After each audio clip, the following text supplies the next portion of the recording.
Kolkata night Riders KKR செம அதிரடியா விளையாடி Delhi கேபிடல்ஸை DC 8 wicket வித்தியாசத்துல ஜெயிச்சிட்டாங்க. இது 2026 ஐபிஎல் லோட 51வது மேட்ச்.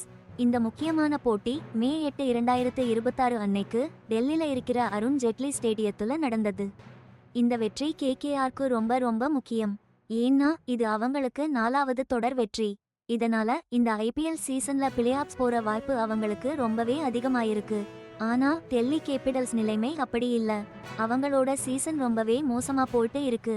தொடர்ந்து வர்ற பிரச்சனைகளால அவங்களோட ஆட்டம் பெரிய அளவுல பாதிக்கப்படுது. டாடா ஐபிஎல் 2026ன்னு சொல்ற இந்த ஐபிஎல் சீசன் மார்ச் 28 அன்னைக்கு ஆரம்பிச்சது. மே 31 அன்னைக்கு முடிய போகுது. இதுல 10 டீம்கள் இந்தியா முழுக்க பல இடங்கள்ல 74 மேட்சுகள் விளையாடுறாங்க. ராயல் சேலஞ்சர்ஸ் பெங்களூரு ஆர்சிபி போன வருஷம் சாம்பியன்ஸா இந்த டோர்னமெண்ட்டுக்குள்ள வந்தாங்க. சீசனோட நடுவுல நடந்த இந்த மேட்ச் 2 டீமுக்குமே ரொம்ப வெயிட்டானதா இருந்துச்சு. போட்டியான லீக் ஸ்டேஜ்ல கேகேஆர் பிளேஆஃப்ஸ் இடத்தை உறுதிப்படுத்த பார்க்க டிசியோ அவங்களோட நிலைமையை மாத்த போராடிட்டு டெல்லி கேபிடல்ஸ் டாஸ் ஜெயிச்சு முதல்ல பேட்டிங் எடுத்தாங்க. ஓபனிங் இறங்கின பதும் நிசங்கா, கேஎல் ராகுல் 2 பேரும் சூப்பரா ஆரம்பிச்சு வச்சு பவர் பிளேயிலேயே 55 ரன் அடிச்சாங்க. டெல்லி கேபிடல்ஸ்ல நிசங்கா தான் முக்கியமான ஒரு அரை சதம் அடிச்சு நல்லா விளையாடினாரு. ஆசுதோஷ் சர்மா ஒரு 39 ரன் அடிச்சு ஸ்கோருக்கு வலு சேர்த்தாரு. ஆனாலும் அவங்களால அந்த வேகத்தை அப்படியே கொண்டு போக முடியல.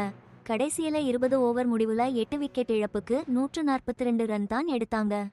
கேகேஆர் ஓட 3 ஸ்பின்னர்ஸ் அனுகுல் ராய், சுனில் நரைன், வருண் சக்கரவர்த்தி டெல்லி பேட்ஸ்மேன்ஸ் ரன் அடிக்க விடாம ரொம்பவே கட்டுப்படுத்தினாங்க. அதோட மிடில் ஆர்டர் பேட்ஸ்மேன்ஸையும் சரிய வச்சாங்க.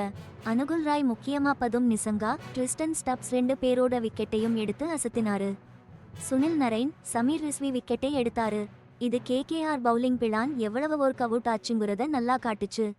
கார்த்திக் தியாகியும் 2 விக்கெட் எடுத்து சூப்பரா பவுலிங் போட்டு டெல்லி பேட்ஸ்மேன்ஸை ரன் அடிக்க விடாம இன்னும் நல்லா கட்டுப்படுத்தினாரு.